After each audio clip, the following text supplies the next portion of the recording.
untuk terus hadir di perkumpulan semacam ini.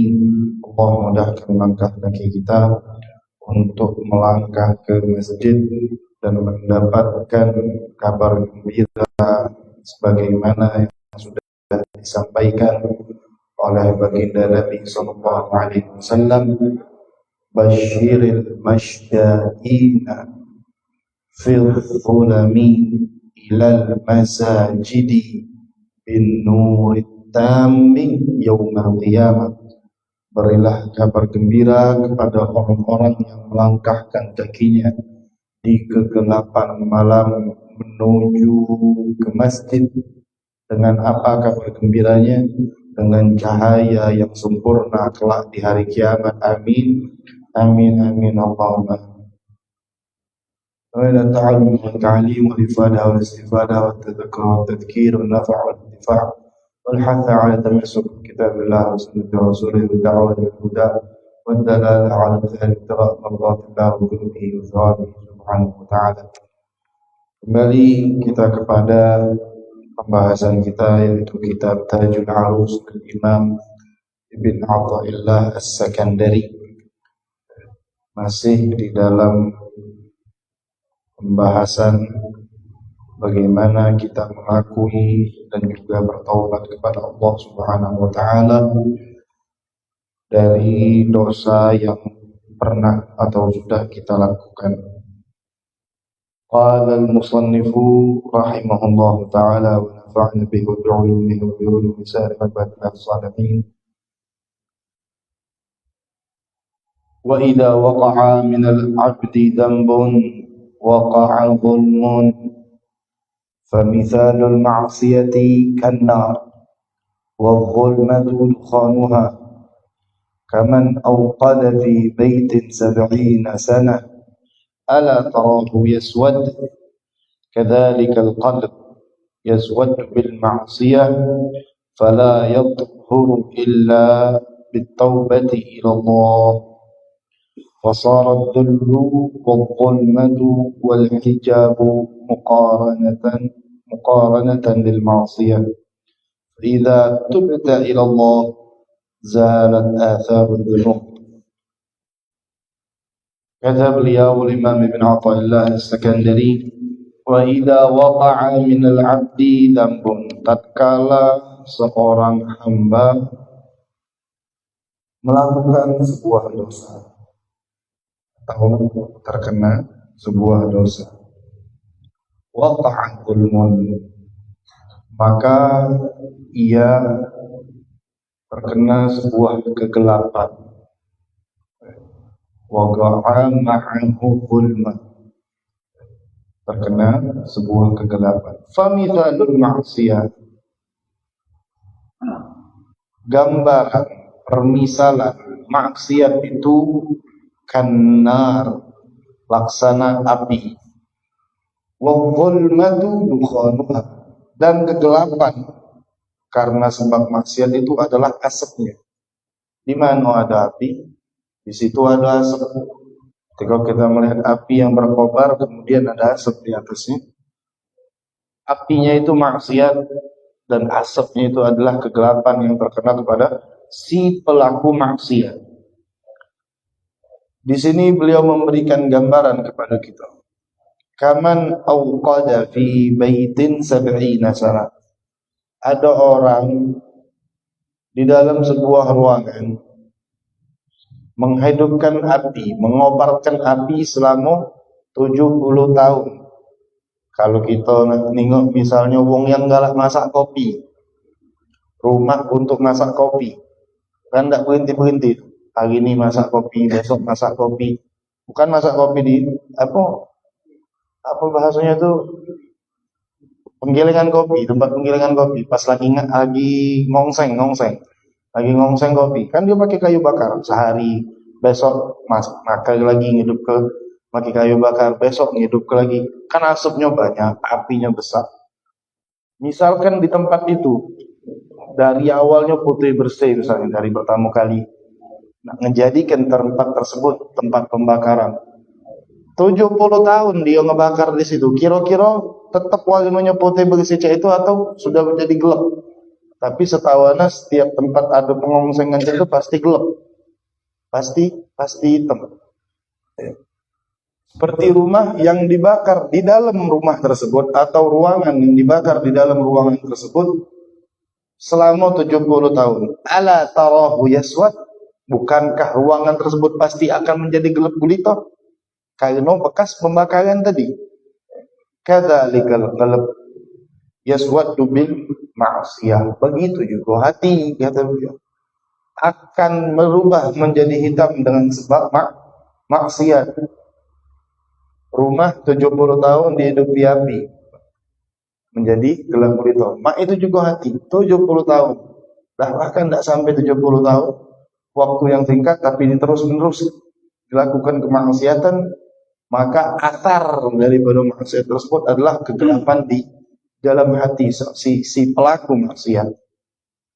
Fala yathuru illa bitaubati ilallah. Dan kegelapan tersebut, gelapnya hati, karena gelapnya hati tadi bekasnya apa?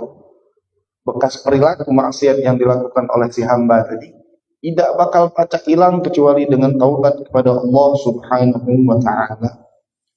Maka di sini kita paham bahwa kata beliau al-dhullu wal-dhulmatu wal-hijabu muqaranah lil maksiyah.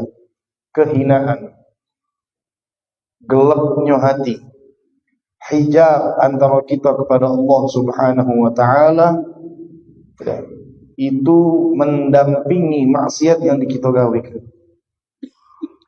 Fa idza tubta ila Allah zalat atharudz dzunub. Tatkala engkau bertobat kepada Allah, akan hilang kegelapan di hatimu pelan-pelan. Ketika rumah tersebut atau ruangan tersebut sudah jadi hitam, tidak mungkin sekaligus kita langsung bisa bersihkannya. Ada prosesnya, ada tahapannya. Bagian luarnya dulu disikat lagi, besoknya disikat lagi, besoknya disikat lagi, dan tidak katik lagi pembakaran di ruangan itu, baru ruangan itu bisa bersih. Itu juga kita punya hati. Kita bersih, kita taubat sama Allah, menyesali daripada dosa yang kita gawekan, dan kita tidak balik pada dosa yang sudah kita pernah gawekan.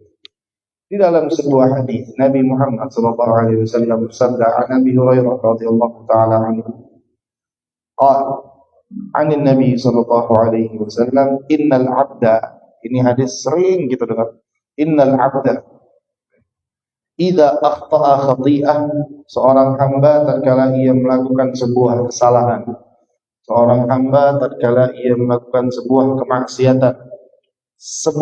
kemaksiatan, kata Nabi, nukitat fi qalbihi nuktatun sauda. Setiap keburukan yang dia gawekan, setiap kesalahan yang ia kerjakan, setiap kemaksiatan yang ia kerjakan akan membuahkan satu titik hitam di hati. Nukitat fi qalbihi nuktatun sauda.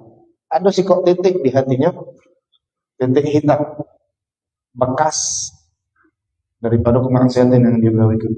Fa idza huwa naza'a wastaghfar wa taba sutila qalbuh. Dan tatkala orang tersebut mencabut dirinya dari kemaksiatan, dia tinggalkan itu maksiat yang dia gawekan, wastaghfar, minta ampun sama Allah Subhanahu wa taala, wa taba, bertaubat kepada Allah Subhanahu wa taala, sutila qalbuh.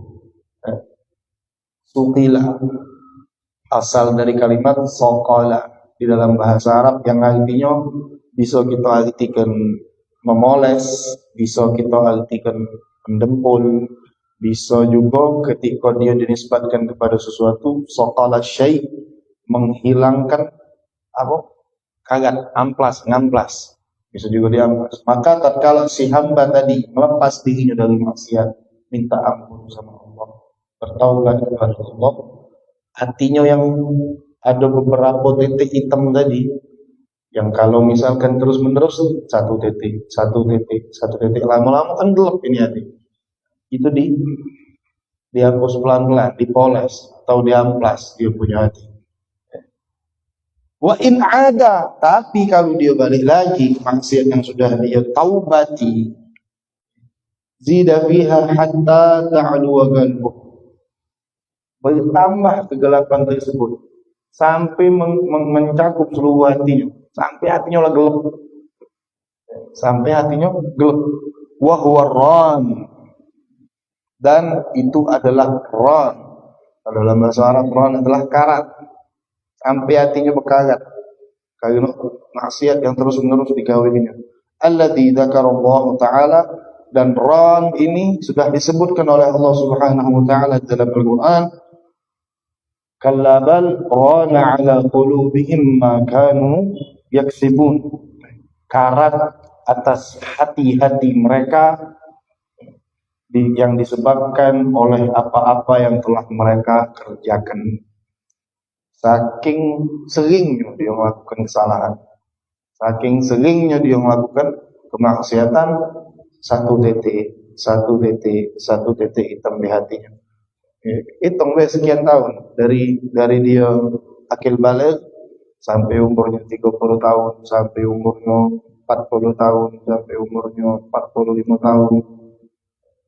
Berapa banyak keburukan, kesalahan, maksiat yang dia kerjakan, di titik terus hatinya dengan titik hitam. Buku kertas putih kita titik itu dengan titik hitam. Setahun gelap itu kertas putih. Apalagi hati kita yang kecil. Hati kita yang kecil itu titik sampai gelap begitu. Ketika hati sudah gelap, ketika hati sudah berkarat, berat untuk menerima nasihat. Nah, diajak baliknya sanggup. Kalau masih bentuknya titik-titik tadi, masih kita bisa untuk membantu ngapus si titik hitam tersebut. Tapi kalau sudah jadi karat, itu nengok besi kalau misalnya ada kotor-kotor dikit, pesot dimakai kain hilang, mengkilat lagi atau unjuk cairan apa. Tapi yang sudah berkarat repot. Kalau sudah berkarat ya repot nak berkali-kali ngamplasnya. Begitu juga hati orang yang sering atau sudah terbiasa melakukan kemaksiatan, nak ninggalnya sanggup, nak dinasehatin cak manapun sanggup. Dengar ceramah ustaz yang masya Allah, ustaz yang pacak ngawek semasjid nangis. Seperti kami semalam, masya Allah, alhamdulillah kami bersyukur kepada Allah. Ada tamu semalam di Masjid Darul Muttaqin, Habib Ahmad bin Husain Aidi. Habib Ahmad bin Husain Aidi termasuk salah satu murid senior Habib Umar bin Muhammad bin Salim bin Hafid. Guru anak punya Ami Habib Mahdi. Sebelum Habib Mahdi belajar ke Habib Umar, pertama kali nyampe Hadramut belajarnya sama Habib Ahmad Aidi. Semalam datang, setelah sekian lama beliau tidak mampir ke majelis dia ulami malam Sabtu, semalam hadir. Ngebuat sebagian besar yang ada di majelis semalam neteskan banyu mata dengan ibtihalnya. Oh, luar biasa semalam, nikmat luar biasa, ajaib. Kebanyakan yang hadir di majelis orang-orang anak-anak muda, awam, yang mungkin paginya sekolah, sorenya siang gawe, malamnya nyempatkan diri untuk majelis di sini, nangis kalau dengar ceramah beliau. Itu menandakan bahwa masih ada kelembutan di hati mereka. Kalau yang sudah hatinya keras, hatinya ulah macam kaget, ninggal ustaz yang atau siapapun yang ngasih nasihat sampai harusnya bisa membuat orang lain nangis, jadi nggak ya jadi apa ustaz? Na'udzubillah min dzalik, gelap dia punya hati. Tidak katik lagi hal yang bisa dia neteskan banyu mata, saking gelapnya dia punya hati. Maka karat tersebutlah yang harus kita lindungi dari hati kita. Jangan sampai na'udzubillah min dzalik, kita terlalu terlena dengan kemaksiatan, terlalu terlena dengan keburukan, sampai kita tidak sadar hati kita sudah gelap. Hijab ini sudah cukup menjadi azab bagi seorang hamba, dirinya terhijab dari Tuhan juga. Azab sudah cukup bagi seorang hamba, azab apa? Hijab antara dia sama Allah. Gak usah kaget dulu siksaan di jero kubur, siksaan di akhirat tuh kaget dulu. Selama dia hidup di dunia sudah cukup hijab antara dirinya kepada Allah, itu sebagai kemaksiatan, sudah sebagai adab. Dengar azan tidak spontan lisannya untuk menjawab azan, tidak merasa bahwasanya azan adalah panggilan Allah Subhanahu wa taala, ada hijab.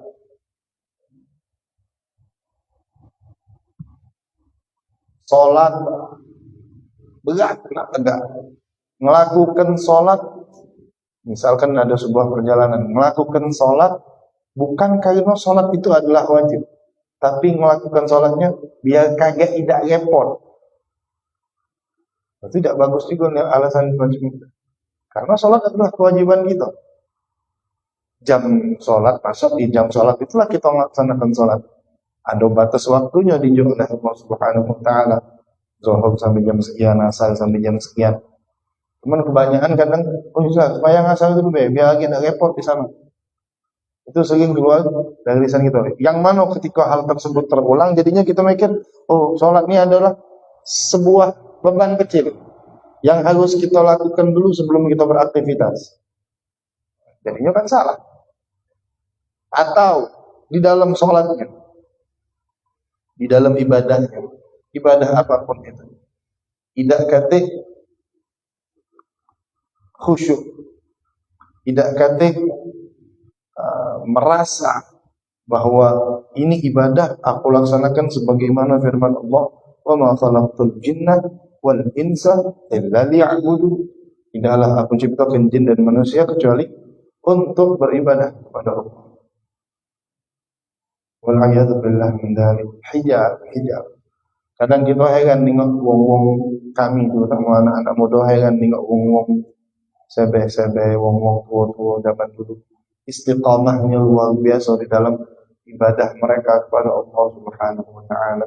Atau menengok guru-guru kami, macam tak kata hijab antara mereka dengan Allah. Sedangkan kami yang banyak dosa ini pengen merasakan kenikmatan di dalam beribadah tersebut. Semoga Allah Subhanahu wa taala izinkan kita dapat kenikmatan itu. Kenikmatan itu, kalau kita tidak dapat nikmat itu, buat apa kita lagi beribadah? Cak mano, apa gunanya kita selama ini belajar? Apa gunanya selama ini kita mendengarkan nasihat kalau kita tidak bisa mempraktekkan di dalam diri kita? Kemudian Imam Ibn Athaillah Sakandari melanjutkan kembali, wala yadkhulu 'alaikal ihmal illa bi ihmalika an mutaba'atin Nabi sallallahu alaihi wa ala alihi wasallam. Duhai hamba, tidaklah engkau dikategorikan sebagai seseorang yang melalaikan atau seseorang yang mengabaikan kecuali karena kelalaianmu atau pengabaianmu dari meneladani baginda Nabi sallallahu alaihi wa ala alihi wasallam. Wala tahsul laka rif'ah 'inda Allah illa bi mutaba'atin Nabi sallallahu alaihi wasallam. Kau tidak akan pernah terangkat derajatmu di sisi Allah Subhanahu wa taala kecuali dengan perantara peneladananmu kepada baginda Nabi sallallahu alaihi wa ala alihi wasallam.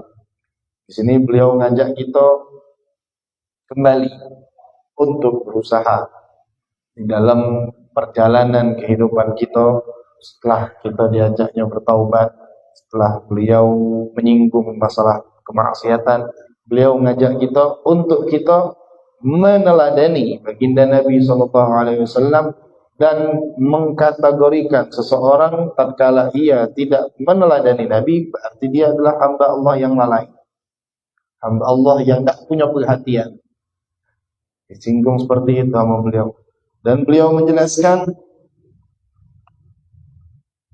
ada sebuah hadis juga dari Sayyidina Abi Hurairah radhiyallahu taala anhu, kata Sayyidina Abi Hurairah, anna Rasulullah sallallahu alaihi wasallam qala, Rasulullah pernah ngomong, kata Sayyidina Abi Hurairah, kullu ummati yadkhuluna al-jannah illa man aba. Seluruh umatku akan masuk ke dalam surganya Allah Subhanahu wa taala kecuali yang tidak galak. Seluruh umatku masuk surga kecuali yang tidak darah. Qalu, heranlah sahabat, surga ini sudah disebutkan sama Nabi dengan segala macam keistimewaan di dalamnya. Dan sudah diomongkan sama Nabi, galau-galaunya masuk surga, kecuali yang nanda. Ya heran sahabat, siapa yang Rasulullah yang nanda? Wong bodoh mana yang nanda masuk ke dalam surga? Maka dijawab oleh Nabi sallallahu alaihi wasallam, "Man ata'ani dakhalal jannah wa man 'asani faqad aba." Siapa yang taat kepadaku, siapa yang mengikuti jalanku, siapa yang meneladaniku, masuk ke dalam surganya Allah. Wa man 'asani faqad aba. Siapa yang menentangku, siapa yang bermaksiat kepadaku, siapa yang tak mengikuti jalanku, siapa yang berpaling dariku, maka dia tergolong sebagai orang yang nanda masuk surga. Nanda masuk surga. Wal'iyadzubillah min dzalik. Dan peneladanan kita pada baginda Nabi SAW dibagi dua oleh Imam bin Athaillah Sekandari. Al-mutaba'atu lahu SAW ala qismain. Terbagi menjadi dua bagian. Yang pertama jaliyah, yang kedua khafiyah. Yang pertama jaliyah, jelas kejingoan. Yang kedua khafiyah, tersembunyi. Peneladanan kita ke Nabi ada dua, dibagi sama beliau. Ada yang tampak, ada yang tidak tampak, ada yang tersembunyi. Fal jaliyah, adapun yang tampak, kas-shalah, was-siyam, waz-zakah, wal-hajj, wal-jihad fi sabilillah. Adapun yang tampak macam salat yang kita laksanakan dengan sunnah-sunnahnya, puasa yang kita jalan ke, zakat yang kita tunai ke, haji yang juga kita laksanakan, dan jihad di jalan Allah Subhanahu wa taala, wa ghairi dzalika minas sunanil ma'thurah.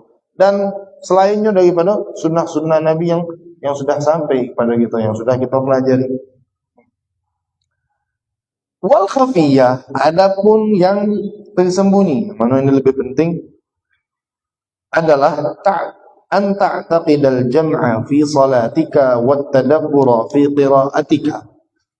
An ta'taqida al jam'a fi salatika wa tadabbura fi qira'atika. Engkau menghadirkan hatimu pada saat engkau melaksanakan sholatmu, dan engkau merasakan seakan-akan engkau sedang memandang Allah Subhanahu wa ta'ala di dalam sholatmu, dan engkau menghadap kepada Allah dengan keseluruhan, baik fisik dan juga hatimu, kepada Allah Subhanahu wa ta'ala. Jadi bukan cuma takbir salat Allahu Akbar lah, kata beliau, tapi engkau benar-benar berpasrah diri secara keseluruhan kepada Allah Subhanahu wa taala. Merasakan seakan-akan ini yang lagi engkau ajak ngomongnya Allah Subhanahu wa taala, dan menghadirkan hatimu. Menghadirkan hatimu. Bagian ulama mereka mengatakan idza waqafta fi salatika, boleh ini kita jadi kecekelan. Idza waqafta fi salatika, tatkala engkau berdiri di salatmu, fa'lam man tukhatib, maka ketahuilah siapa yang lagi engkau ajak bincang-bincang ni siapa. Kata para ulama, wa baina yaday man taqif, di hadapan siapa engkau lagi berdiri, dengan siapa engkau berbincang. Kita ma'asyiral ikhwan, misalkan kita begawe di sebuah perusahaan, dipanggil sama bos atau diajak ngomong sama bos, ada kegugupan di dalam hati. Agak depan bos tu dak baca nak main-main, sesep kena pecat. Ngomong sama bos dak baca, yang tidak tegas, lugas, tertata, rapi, melenting-melenting sana sini, ngomong sambil main-main, sambil noleh-noleh. Takut gitu, itu sama bos. Murid dipanggil guru, juga model acak itu.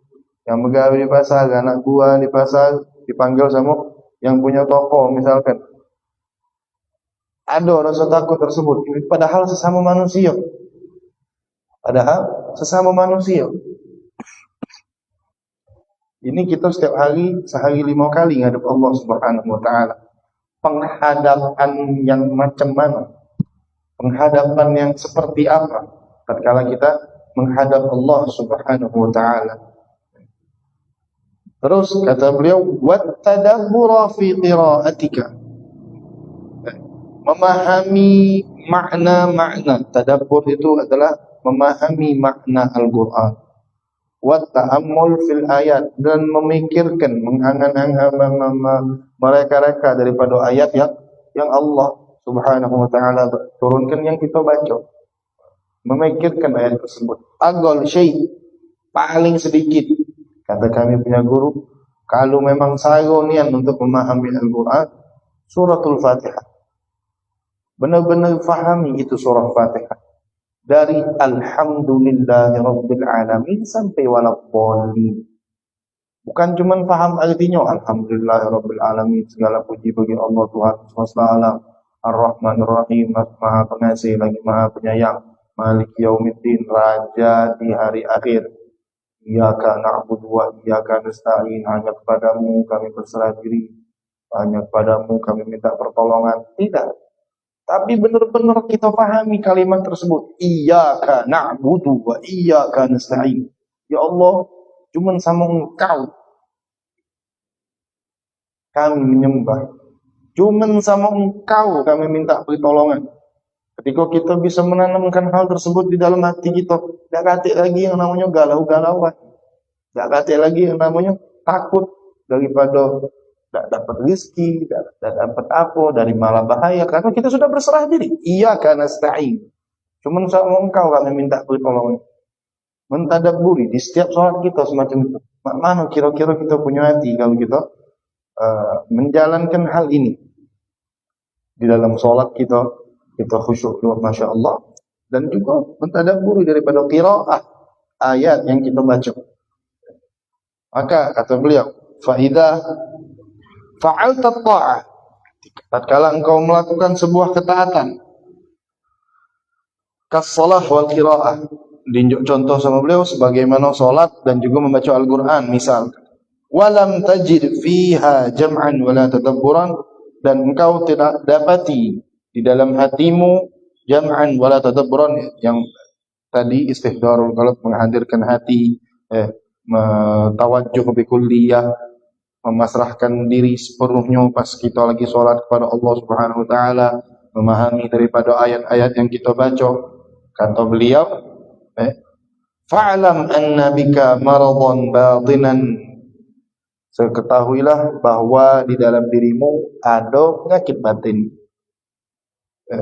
min kibrin au ujbin au ghairi dzalik, seperti penyakit sombong. Kata beliau, penyakit merasa diri sudah hebat, atau lain-lainnya dari penyakit hati. Karena kita yang sudah mendapatkan perintah kewajiban di dalam beribadah, anggap ibadah ya sudah ibadah, sholat. Kibir wal ujub ini, sebagaimana disebutkan beliau, da'ani muhlikan, dua penyakit yang bisa ngancur ke seorang hamba di dunia dan di akhirat. Karena kibir adalah sifatullah, sifatnya Allah Subhanahu wa taala. Tak boleh seorang hamba ada sifat tersebut. Jadi diibaratkan sama beliau, ada wong yang semayang pontang-panting, tidak katik berusaha untuk khusyuk, tidak katik berusaha untuk memahami daripada hakikat salat dia tadi. Dia buat apa? Sombong hamba tadi, kata beliau. Tidak pengen mengenal lebih dekat dia punya Tuhan, tidak pengen menyembah dengan sempurna dia punya Tuhan. Kata Imam Ibn Athaillah Sekandari, itu adalah wong yang sombong. Itu adalah wong yang sombong. Dan beliau mengibaratkan orang tersebut seperti al-mahmum alladhi yajid fi famihi sukar murra. Mereka seperti wong yang lagi kena demam, ya, yang mana wong tersebut makan gula pahit. Makan gula pahit.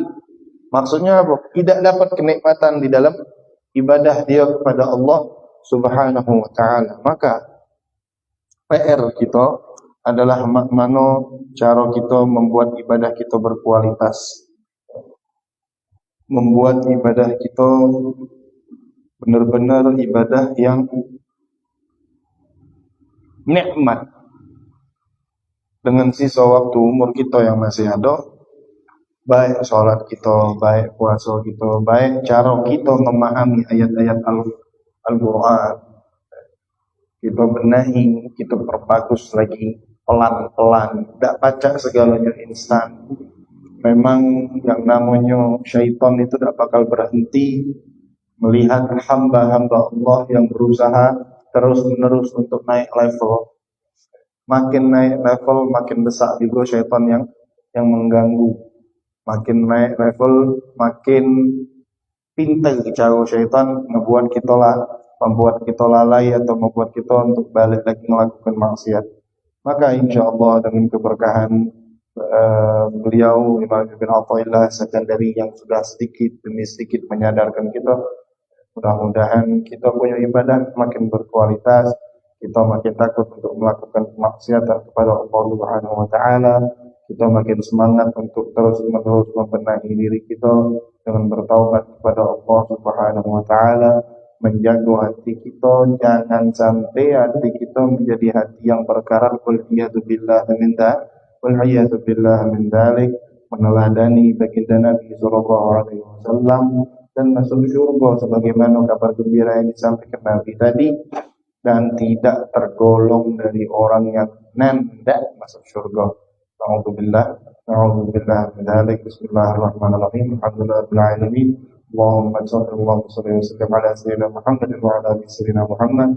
Allahumma ij'al jam'ana hadha jam'an marhuma wa tafarraqana min ba'dihi tafarraqan ma'suma wa la taj'al Allahumma fina wa la ma'ana shaqiyan wa la mahruman wa la matruda ya rabbal alamin.